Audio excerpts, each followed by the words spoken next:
Ռուսաստանը հունիսի 2-ից ժամանակավոր սահմանափակումներ է մտցնում Հայաստանից Բալի, Կեռասից, Իրանի, Սալորի, Դեղցի, Նեկտարինի և Խաղողի ներմուծման նկատմամբ։ Բացի այդ սահմանափակումներ են մտցվում նշված ապրանքների ԵԱՏՄ անդամ պետություններ տարանցման նկատմամբ, մինչև առաքվող ապրանքների անվտանգությունն ապահովելու համար համապատասխան ալգորիթմի մշակումը։ Ըստ Ռոսսելխոզնադզորի հաղորդագրության հայկական մրգերի Ռուսաստան մատակարարման ընթացքում խախտումների դեպքերն աճել են և այդ մասին բազմիցս տեղեկատվություն է ուղարկվել հայկական կողմին։ Ռոսսելխոզնադզորը հավելել է ստեղծված իրավիճակը վտանգում է Ռուսաստանի և ԵԱՏՄ տարածքի բուսասանիտարական բարեկեցությունը, ինչպես նաև Ռուսաստանում արդյունաբերական այգեգործության, պտղաբուծության և խաղողագործության պետական աջակցության ծրագրերի իրականացումը։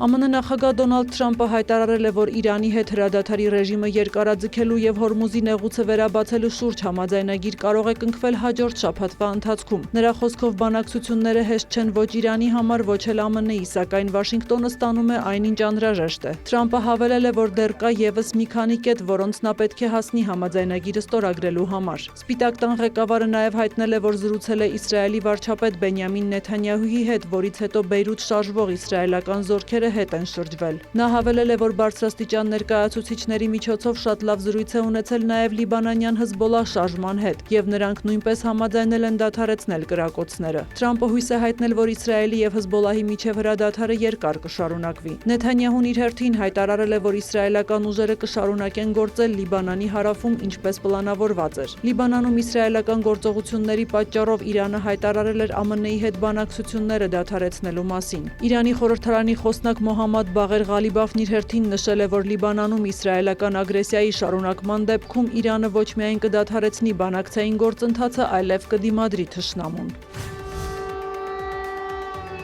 Ռուսաստանը գիշերը զանգվածային հարվածներ է հասցրել Ուկրաինային, որի հետևանքով Դնեպրում 9 մարդ է զոհվել, Կիևում 4, շուրջ 100 մարդ վիրավորվել է։ Ըստ ուկրաինական կողմի ռուսական ուժերը գործի են դրել ավելի քան 650 անօդաչու թռչող սարք, 73 հրթիռ։ Կիևում վնասվել են էներգետիկ ենթակառուցվածքի օբյեկտներ։ Ըստ ՌԴ պաշտպանության նախարարության թիրախավորվել են պաշտպանական արդյունաբերության ձեռնարկություններ, վառելիքի և տրանսպորտային ենթակառուցվածքներ։ Ուկրաինայի իշխանություններն ավելի վաղ նախազգուշացրել էին, որ Ռուսաստանը համակցված հարձակում է նախապատրաստում և բնակչությանը կոչ էին արել չանտեսել տագնապի ազդանշանները։ Ուկրաինական հարվածներից էլ հրդեհ է բռնկվել Ռուսաստանի Կրասնոդարի երկրամասի նավթավերամշակման գործարաններից մեկում։